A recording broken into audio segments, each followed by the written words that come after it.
Hi everybody, welcome back to Mom Meets World. I'm Anjali Usis, founder of Radiant Heart Center, Virginia. And I'm Khyati Desai-Seltzer, owner of Vyana Infant Massage. And we are so excited because we're talking about something that is very important to us, which is sleep. It is critical to us as humans, and it's critical for us as parents. And so we have Amy Bonsiero here, who is a pediatric sleep consultant and has grown to also be a friend and is very knowledgeable and experienced in helping parents achieve better sleep and also for their babies. So we've got some questions for her, and we're so excited to learn about how we can all sleep better. Thank you. Thanks for having me. Yeah. So Amy, can you tell us what you do? So I am a pediatric sleep consultant, which means that I help parents to get their infants up through to age toddler realm sleeping better, and which then in turn helps the parents sleep better, and then typically improves the family dynamic as a whole. We know that, right? If the kids aren't sleeping. Oh gosh, it's like it's a form of torture, I feel, when you are sleep deprived. You know, like some of it comes with the territory, right, when you're a new parent, but when it's sustained, yes, you know, it's like, okay, a few days and it turns into weeks and months, and I think most people, and that's why we'd love to have Amy here, is because most of us will look for help when we're at the end of our rope, when it's too late. Yeah. And so part of the reason we want to do this show is, you know, don't wait till it's too late. If you're pregnant or you just had a baby, get help with sleep now so that you don't get to the end of your rope and you don't put yourself and your family at risk. So what kind of experience or what kind of certification and training do you have as a sleep consultant? So most of my training has been done through the International Maternity and Parenting Institute. I'm also a certified Happiest Baby on the Block educator and also a certified infant massage educator, and I kind of wrap all that up into the sleep consulting work. And what led you to becoming a sleep consultant? So it started with myself. Mm-hmm. I have 2 kids, and they were both bad sleepers, but wildly different sleepers. Mm-hmm. And so what I figured out ultimately after reading all the books and the blogs and all this stuff and figuring out that none of that was working, I figured out something that worked for my daughter and then tried to replicate that with my son, and it didn't work. Right. And so right then and there, I figured out that every baby's different. Every situation is different. Now with my son, I had a toddler, you know, and so I couldn't do the same things that I did with him. And so I figured out a different way for him that made sense at that time, in that circumstance, and with his personality. And that is kind of where the idea of that started.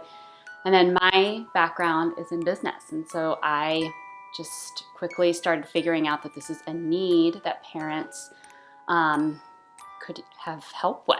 Yeah. And so it just very quickly kind of came together, and that was nearly 10 years ago.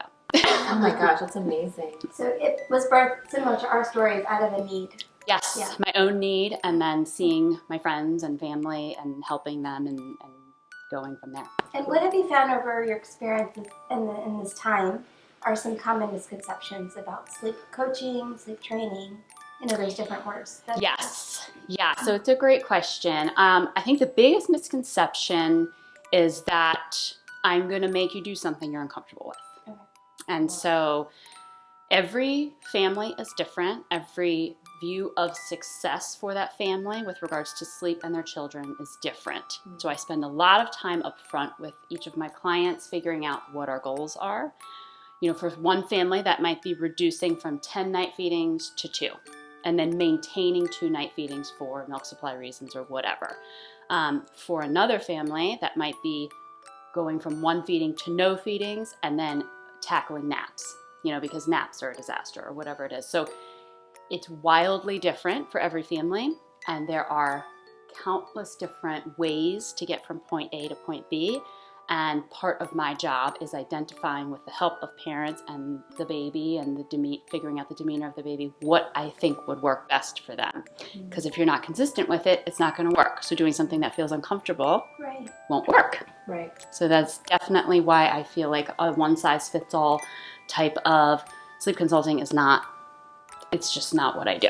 And I have a friend, actually, side note, who had a very traumatic experience. She knew a mother of 5, and she was a new mother. And this mother said, this is what you do. This is how you get your kids to do it. This is the way. And so this new mom said, well, she has 5 kids. It worked for her. This must be the way.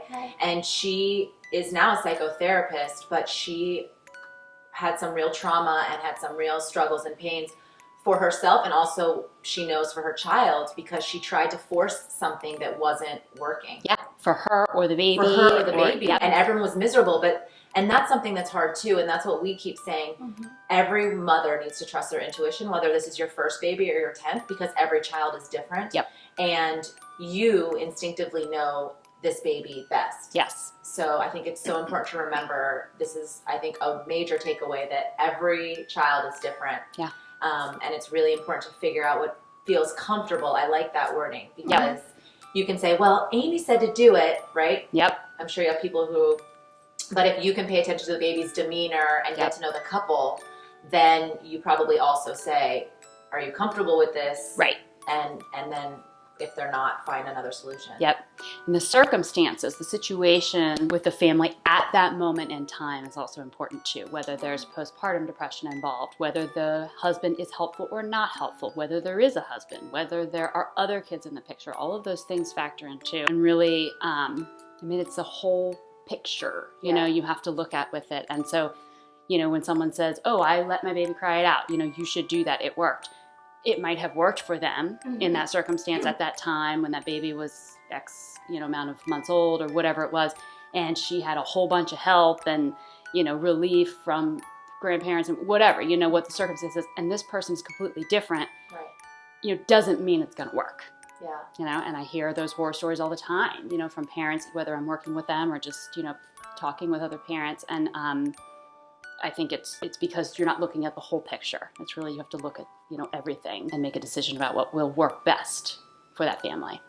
So I think what actually both of you shared brings up, so maybe many families have sort of a sleep trauma almost, right? And we experienced it. The pediatrician gave us a piece of advice that wasn't good in her first a few weeks of birth, when you're not supposed to do anything, like you're just, yes, that's when you kind of let them be, right? Correct. And so my husband, because I couldn't do it, did what she said, and it was a bad decision. And then I have another friend who tried something, and her daughter would just cry so much she threw up, and she's like, I'm done, Yeah. And so, is there a time period that you should try an intervention before you're like, okay, that's not going to work for our family, we should try something different? Yeah, so I'll answer it sort of in 2 different ways. At the beginning, it is very important to focus on the mom and the baby and just bonding, feeding, sleeping when you can, which is just at erratic times. There's no pattern to it. And so, sometimes people will reach out really early on, and I'll say, don't think about anything until at least 8 weeks. And then I typically don't start working with clients until the earliest is about 12 to 15 weeks, depending on the circumstances. Prior to that, sleep is very unorganized. The baby is growing rapidly, feeding is still being established. And so you don't want to go in and intervene and alter things really at that time. You just sort of are in survival mode, and that's what you should be doing. After that, then you can start to sort of set some patterns in place. And when I do work with clients with younger babies, that's the first thing we do. We don't focus on, phasing out night feedings and stuff like that. We focus on regulating things throughout the day and also at night too, but never with the intention of, decreasing overnight caloric intake or anything like that at that young age. Okay. It's more about getting patterns in place because, as once you can have some predictability to your day, then typically some of the, anxiety or postpartum depression, if that's at play, starts to subside because you know what to expect, And so for me, at least, and I did have, a lot of baby blue kind of stuff going on, especially after my daughter, having some structure to the day at that time became, just a godsend for me. So I had that experience too. I had postpartum depression with my oldest, and the erratic schedule was so stressful for me because I had gone from teaching and I had 40 kids at one point, but it was everything you was could control managed. that. I knew what to expect and how to shift and transition from one thing to the other. And this, I was like, you're supposed to be asleep 9:06. They say 9 o'clock. And I got sucked into what the book said. Yep. And that stress, I now can see, retrospect, Yep. that my stress of like, oh my God, it's 9:06, you should be asleep. Yeah, why She's aren't you doing probably it? like, no, Yes, yeah. Right. you crazy lady. Yes. And Yeah. it was a cycle, but it was really that erratic, that lack of rhythm and schedule was really hard at the beginning. Totally. And, one thing I do, some of my secrets, at the very beginning, I know, listen to this, at the very beginning with younger babies, we don't focus on a timed schedule. We focus on patterning first because it's impossible to know the time. When your kids get older, there is a luxury that comes with, okay, 9 o'clock, it's nap time, and that's beautiful as well. Right. Yeah. But at the beginning, knowing like, ooh, you've been awake for 45 minutes, you probably should be getting tired soon. Like that's something that I didn't know, when I had my daughter, that, as I learned, I was like, oh, like that's hugely helpful, to know, okay, I better, feed her now. And then she's going to be tired in 20 minutes after that, or whatever that is. And just understanding those patterns and helping parents to identify those at the beginning is what we do for the younger bitty guys. I mean, what do you wish pregnant women knew about sleep? Right? Before they experience it, what do you want them to know? Yes. So I'll answer this sort of in two different ways. One type of pregnant family that comes to me will be overly worried about sleep. And sometimes that's a result of, someone in their family having a baby and having a traumatizing story about it, or friends having babies and having traumatizing stories about it. And so they are hyper-focused on getting sleep under control right away. And I would say, kind of echoing what I said earlier about the first 8 weeks, you cannot focus on that. You have to focus on you, the baby, getting feeding established, whatever that is, whether that's nursing, bottles, doesn't matter. Just making sure that everyone is thriving and that you are surviving the first 8 weeks. So let yourself off the hook and just be for the first 8 weeks. After that, then I would say, at least for most of the families, probably 95% of the families I work with the little bitties, we want to start with the patterning. So, there's different schools of thought on this, of course, and I know many of the popular books out there will talk about a time-based schedule. I have found in my years of working with families that does not typically work for the younger guys. So don't focus on that. Focus on patterning and the wake windows for your baby. But first, I think the first thing would be just focus on surviving the first 8 weeks. Yeah. Now, the other type of pregnant family I encounter is that they don't even have sleep on their radar. And so, We were that. yeah, and I was like that too. I mean, I had no idea. Yeah. Right? I hadn't even heard of that being an issue. People are like, oh, you're gonna be tired, like whatever, but you have no idea. And what happens, as Khyati was saying, it compounds, and then you get into this realm that you've never been in before, at least that I hadn't been in. And so then that's when I think for me, a lot of baby blues started, popping in. Of course, you have all this hormonal stuff happening as well.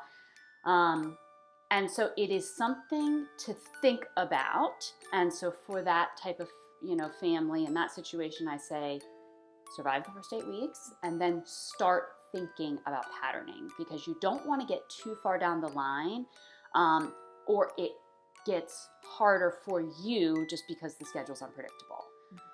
So that's what I would say to pregnant parents in either of those realms. And with patterning, do you feel, is it like write everything down or just notice? Or again, does it go with the first and second type of families that you were just talking about? Is it the ones who are overly concerned, want to write everything down and kind of have more of a track, and the other ones are more willing to be laid back and say, oh, okay, around 9 should they go to sleep? And so it's a great question. And I think this comes down to how you are as a parent or who you are as a person with regards to that.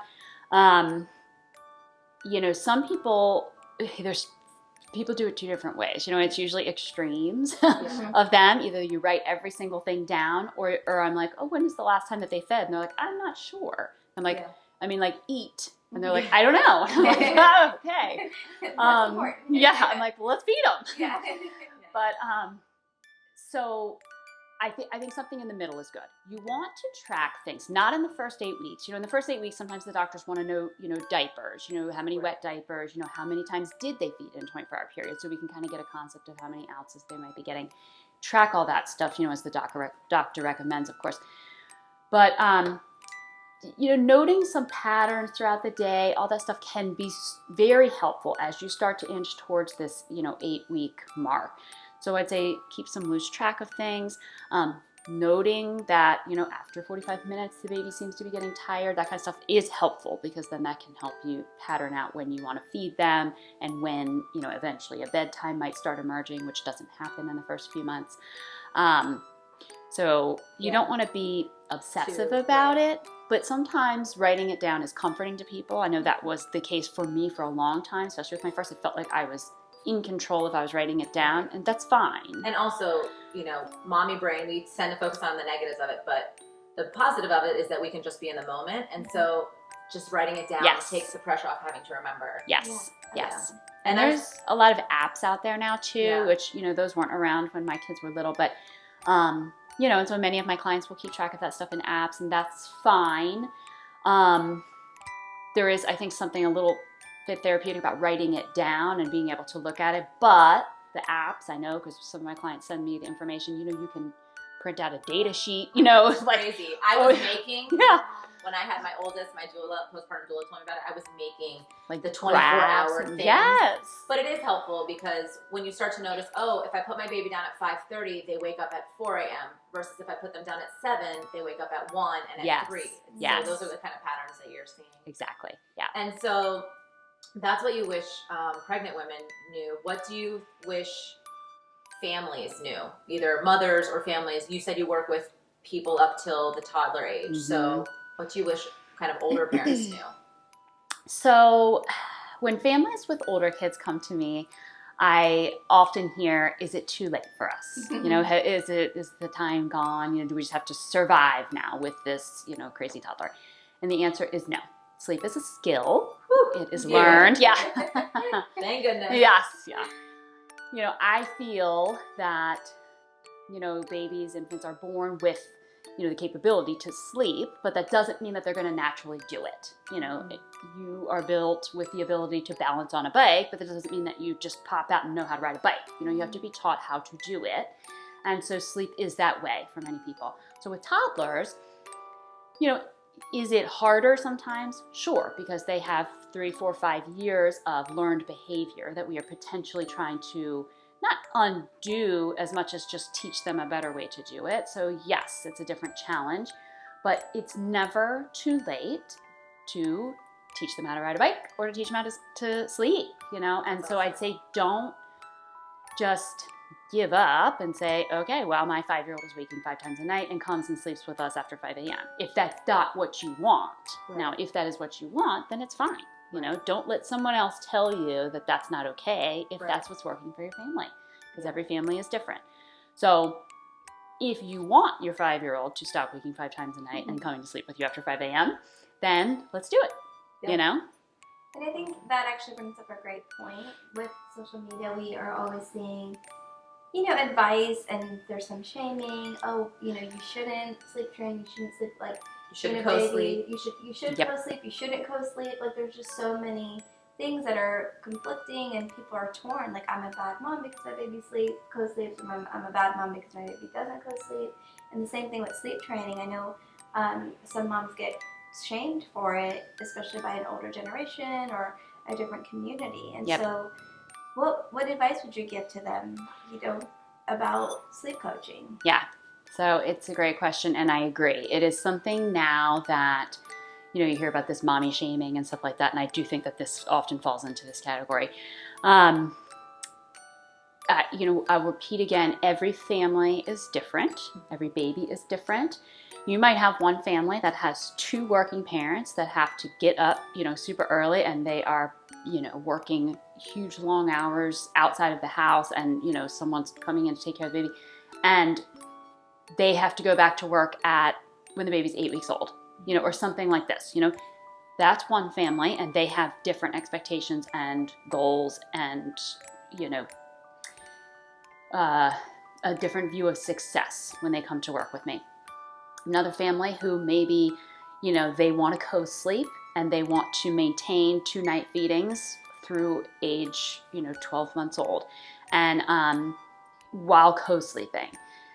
And these are 2 perfectly normal families, and their goals and how they would view success in working with me is completely different. Yeah. And so it goes back to, the whole thing behind mom shaming in general, which is that you don't know that person, you don't know that family, you don't know the circumstances, and what is right for you is not right for somebody else. Yeah. And so, I think moms as a whole, and this is something, we all work to try to do is, to support each other versus try to tear each other down, and know that, what is working for you, might be helpful to hear for somebody else, but that doesn't mean that that's what they should do too.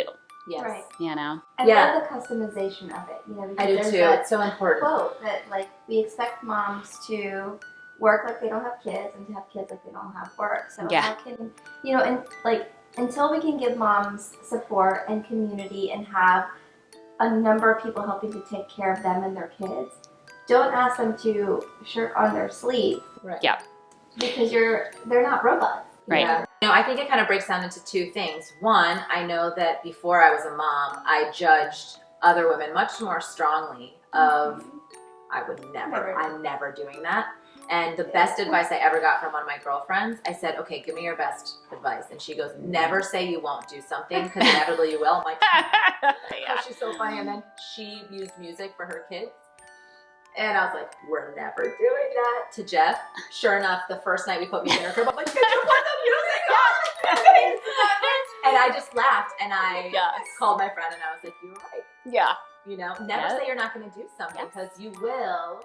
Yep. And I think the second part of it is it gets hard with friendships, because especially I think mostly for your first child, when you don't have the same confidence, if you're on your second or beyond, you're like, I've done this, I've kept the baby alive, cool. But until you've experienced it once, there's a lot less confidence, I feel like. And so it gets really challenging with friendships, because I have an experience. I had a very dear friend, and I was, as I said, struggling with Mika in my first round. And this one friend was so amazing, and she's like, you're so great. Like, you're such a great mother. I'm going to parent just like you. I love what you're doing. It's so amazing. And a few years later, she went on to have a baby, and she parented totally differently. And it took me a while, because at first I was like, oh my God, maybe she didn't think I was really what did she think about this? And I got into my own shaming and head about it. And then I realized, no, she just chose a different way, and it's really worked for her. And it's great to see how it's working for her. What advice would you give to someone who is considering sleep coaching or sleep consulting? So I think most important is to, if you're looking for a consultant, is to find someone that you mesh with. You're letting this person into a very personal part of your life, and you are probably tired, and you're probably stressed out, and there's a lot of changes that have just happened in your life, whether it's 5 months or 5 years, these are, you're parenting children. So you're going through all of these changes, and so it's important to find someone that you feel respects you, respects your boundaries, respects your wishes. For me, that beginning relationship is often, making sure that I do feel comfortable with that client, and that they feel comfortable with me, and that they understand that I'm not a one-size-fits-all type of consultant. And so we're going to go through some kind of back and forth while we figure out what is the best for everybody. So that's, I guess, my biggest piece of advice is, know that this is a relationship that you want to have, work and specialties. So you need to have someone that you mesh with. Yeah. And it's a really vulnerable time. And if you're not sleeping, then that's just escalated, especially with all the hormone changes for mom. Yes. And that judgment too. Yeah. So I love, love, love that your main message is there's not one size fits all. Yes. I know that for me, that would have been a real comfort, because I think every new parent too is trying to figure out, you know, and inevitably you get together with someone like, oh, are you going to Ferber your kid? Oh, are you going to sleep? Like, oh, you just get a sense from people. Yeah. But your approach is, hey, I got a deck of cards. Yeah. We're going to play a few of them and see what works. Great. Yeah. And I love that. So to summarize, you would say there's no one size fits all. No one size fits all. Every baby's different. Every family's different. You can't look from the outside, you know, and judge because you don't know the circumstances, you know, in that situation. Don't be embarrassed or shamed to get help. It's never too late. It's never too late. That's right. And just survive and thrive for the first 8 weeks. That's right. Don't even think about me for the first 8 weeks. Yeah. I think that's really helpful, though, and that goes to kind of messages in our previous episodes where we share the universal postpartum care is this resting period. Right. And I feel like in this country, partially because we're going back to work, so there is that element of moms wanting or families wanting to have things set in place. Right. Yes. Right? That's kind of, but it is true that resting period is just about sleeping, like you said, mom and baby sleeping erratically.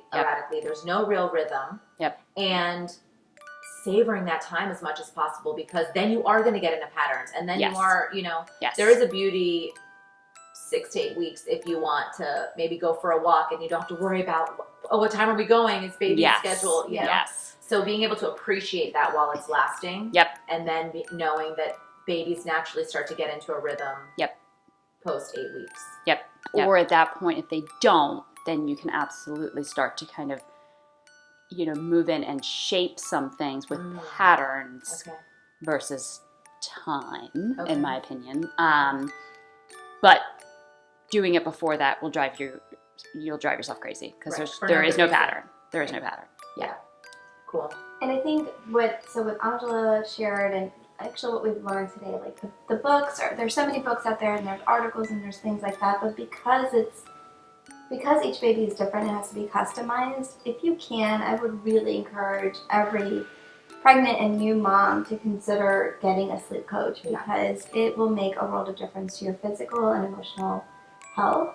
And you're not going to be obsessed with, oh my God, it's 9:06 and she's not asleep, or the doctor said she has to do this, but it's like, it's pulling from wisdom and experience that Amy would have, for example, as opposed to a one-size-fits-all article. Right. And truthfully, it's like being in a community, right? I mean, nowadays, but it's good to tell postpartum, or to tell families, look, find a doula, find a postpartum doula, find a lactation consultant, find a sleep person. Get to know them and talk to them while you're pregnant. Because that way it's much easier, instead of feeling like, oh my God, I don't know what to do, and then trying to find someone. It's very different to be in the situation of, oh my God, I don't know what to do, and say, oh, I'll just call Amy and ask her, and maybe it's time to start working with her. If you even talk to the person ahead of time, you're 1,000 steps ahead, because you just are, you've got your tool bag ready versus in the moment trying to put as many tools into it as possible. Absolutely. So, Amy, it's been so great having you. Thank you for having me. Can you tell people how to find you? Yes. So my company is called Mind Body Family. The website, we'll put it on here, is mbfcommunity.com. And we do in-person sleep consultations, and we're also going to have some online consultations available. That's awesome, because if people need help but your schedules don't work, or and we can start working together more quickly online. So, yes. Well, thank you so much, Thank Amy. you. It was so great having you. And as always, you can find us on social media, Instagram, Facebook. Our websites are below. And if you have a question or concern about sleep, or you want to share your own experience and wisdom, please do in the comments below. And we can also connect you with Amy if you have any lingering questions. And like they say, ain't no hood like the motherhood. Bye. See you next time.